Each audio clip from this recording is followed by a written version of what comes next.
Autre sujet d'actualité pour la montagne, c'est la réforme territoriale. On écoute à ce propos Laurent Reynaud, le délégué général de Domaine Skiable de France.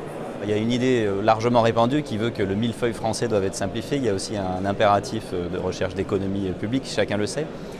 Mais la réforme territoriale telle qu'elle est en train de se dessiner en ce moment même au Parlement est une réforme qui va fatalement éloigner les centres de décision de nos stations, puisque nous sommes tout au fond de la vallée. Et à chaque fois qu'on prend des moyens et des compétences au niveau inférieur et qu'on les transfère au niveau supérieur, c'est-à-dire de la commune sur l'intercommunalité ou du département sur la région, on éloigne ces centres de décision.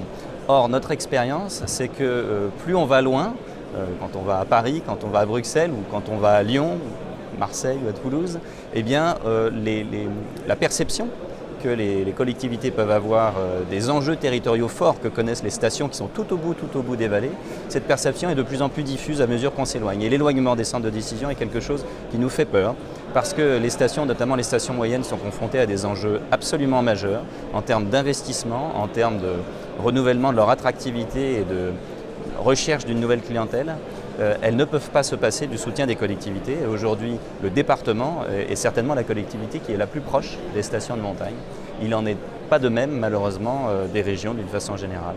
On a besoin de ce soutien et on craint effectivement que la réforme territoriale, telle qu'elle se dessine, sacrifie les stations qui sont tout au bout de la vallée et qui sont dans une vraie singularité par rapport au modèle dominant qui est le modèle urbain. C'est toujours difficile pour la montagne d'être entendue dans un monde qui est un monde essentiellement urbain. 80% de la population est une population qui vit en milieu urbain en France. Et certes, la montagne a un poids important dans le tourisme.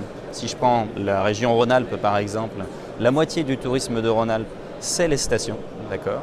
Et on parle de 8% du PIB, dont la moitié, 4% du PIB de Rhône-Alpes, est fait par les stations en hiver. Malgré tout, il est extrêmement difficile d'être entendu lorsqu'on va à Lyon, ou lorsqu'on va à Paris ou lorsqu'on va à Bruxelles. Alors, les stations sont fortes, c'est vrai, on l'a vu cet hiver avec finalement une saison qui sera globalement normale alors même que l'enneigement avait été assez difficile en début de saison, une vraie robustesse et en même temps des fragilités qu'on ne peut pas ignorer en termes de besoin de renouvellement du parc de remontée mécanique, en termes de renouvellement des clientèles et en termes de pérennité du modèle économique, c'est-à-dire tout simplement équilibre entre les recettes et les dépenses, puisque les dépenses, le rythme des dépenses, notamment les dépenses énergétiques, dont on parle beaucoup ici à Alpipro, sont en forte progression. Pour faire contrepoids dans des très grandes régions largement urbanisées, la montagne a besoin de se constituer, et notamment au travers des comités de massif, qui sont des instances que la loi Montagne en 85 avait installées. Ces comités de massif, qui sont aujourd'hui essentiellement des tribunes, doivent renforcer leurs prérogatives, doivent voir leurs moyens renforcés, de manière à pouvoir faire entendre la voix de la montagne dans des régions qui seront très grandes et dans lesquelles la montagne risque de se trouver diluée. Les parlementaires, de droite comme de gauche d'ailleurs, puisque notre parti, n'est-ce pas, c'est celui de la montagne, comme l'Association nationale des élus de la montagne, l'enjeu c'est d'arriver à faire reconnaître, 30 ans après la loi Montagne, cette spécificité qui demeure, qui est inaliénable, la spécificité de la montagne, qui doit être prise en compte dans un monde essentiellement urbain.